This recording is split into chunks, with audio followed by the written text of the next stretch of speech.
Right here I have the Honor 200 Pro smartphone, and when it comes to taking pictures, this phone is crazy good. You also got 4K resolution on your videos, and the design of the camera is really unique. So today we will check out all of the specs and the features of this phone, but like always, let's start with the unboxing. Alright, inside of the box we get the Honor 200 Pro. I got the Moonlight White version, but you can also get it in black and Ocean Cyan. Below you will just find the warranty card and quick starting guide, as well as the USB Type-C charging cable. And by the way, this box has some kind of perfume, but it smells very good. Next up, the specs and the design. And we have to talk about the huge camera on the backside. You got a 50 megapixel main camera with OIS, a 50 megapixel telephoto, and a 12 megapixel ultra-wide angle camera, which can shoot videos in 4K resolution and 30 FPS. Now on the front you got a 50 megapixel camera as well, which can shoot videos in 4K and 30 FPS as well. So these cameras are no joke. The only downside is the huge round element on which the camera sit on. I mean, it looks great, but you cannot put your phone flat on the table since it will always wiggle around. Also, this phone weighs in at 200 grams and is IP54 dust and water resistant. So baby, don't drop it into the water. Another small downside is that you really have to get a case for this phone since the glossy plastic frame is really slippery, and especially if you have some sweaty fingers, this phone will just glide through your hands and it will drop. On the plastic back you have a matte finish, which is always nice since you have no fingerprints on here, whatever you do. Plus the marble white style just looks great. As for your display, you will get a huge 6.78 inch OLED display with a display refresh rate of 120 Hz, which you can also trim down to just 60 Hz. You also got a lot of display settings, like you have Oasis Eye Protection, which is another fancy name for the blue filter of this phone, and there are even different filter levels, which basically turns the display yellowish, so not really that nice. Then you can change your font settings and the text size. Then you can also change the display size.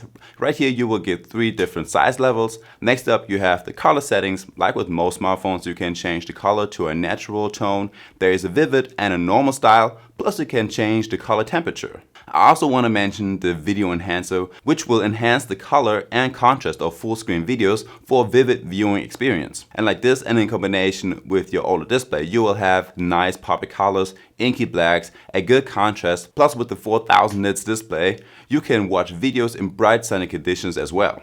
So the bezels all around this phone aren't really thick, and you barely notice them while you're on your phone chatting with your friends or watching videos. And if you take a look from the side, you will see that we have a curved display and backside on the sides, and also on the top and bottom end of the phone you have a curved display, which will lead to a very slim smartphone. As for the sound of this phone, I guess it's okay. You have a decent loudness and the quality is okay too. Certainly loud enough to hear some podcasts while you're cooking, but this phone has no equalizer and no fancy audio settings to play around with. As for your battery life, you have a large 5200 mAh battery crammed inside here, which will easily last you through the whole day video streaming or playing games all day long. And if you do run out of battery life, you will still have the 100 watts fast charging in the back end, which will charge this phone to 65% in just 15 minutes, and it takes 40 minutes to fully charge this phone. You also got 66 watts wireless charging, which also only takes 30 minutes for a 65% charge.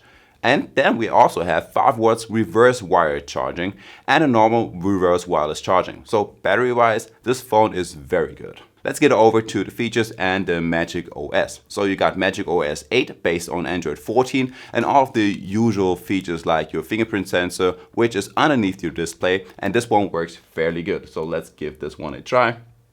So in all of my tries it works very good. Plus you got a face detection, and this one works very good as well. As for the storage options, you can grab this phone with just 512 gigs of internal storage and 12 gigs of RAM here in Germany, of which 15 gigs are already used up by the system. What I don't like is that you have super many apps on here which you really don't need at all, like Trip.com, AliExpress, WPS Office, and a lot more, but at least you can delete them with a small tap. Another small but pretty cool feature is that you can have folders with multiple apps, and the special thing about this one is that you can shrink and enlarge those folders to either free up some space on the display or to find your apps a little bit faster. In your home screen and style settings, you will have a lot more customization options for your display, like you can change your fonts and icons from over here. You have different wallpaper and lock screen styles, and there is an always on display mode as well. First, you can decide between a full or partial screen, and then you can decide what you want to have displayed on your display.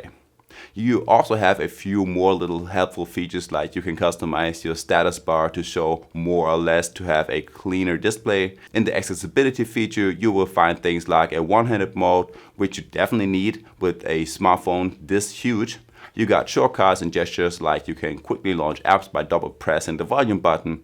You can knock on your display twice to take a screenshot, and then you have the option to do a rolling screenshot.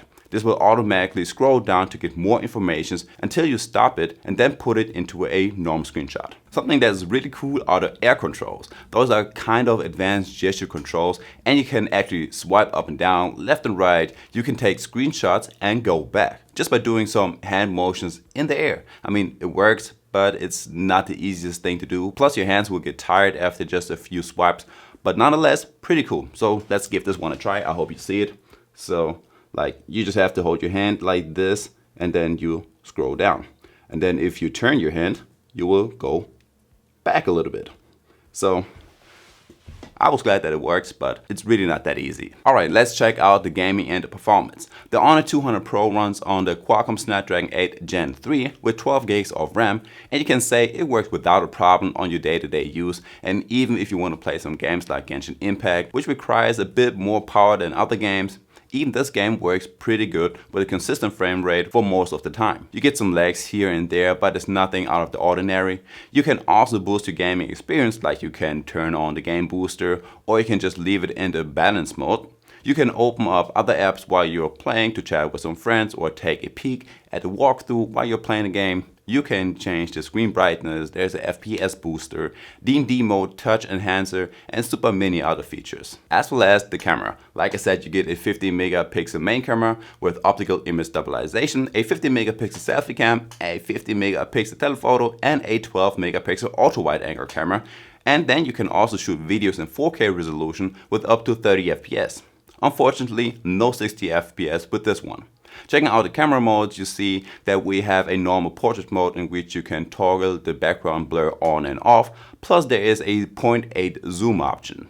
You have a night mode, an aperture mode, you got multi-video, pro mode, super macro, and a lot more. As for the pictures that this phone takes, I'm actually stunned. For a €700 smartphone, you can take some breathtaking snaps.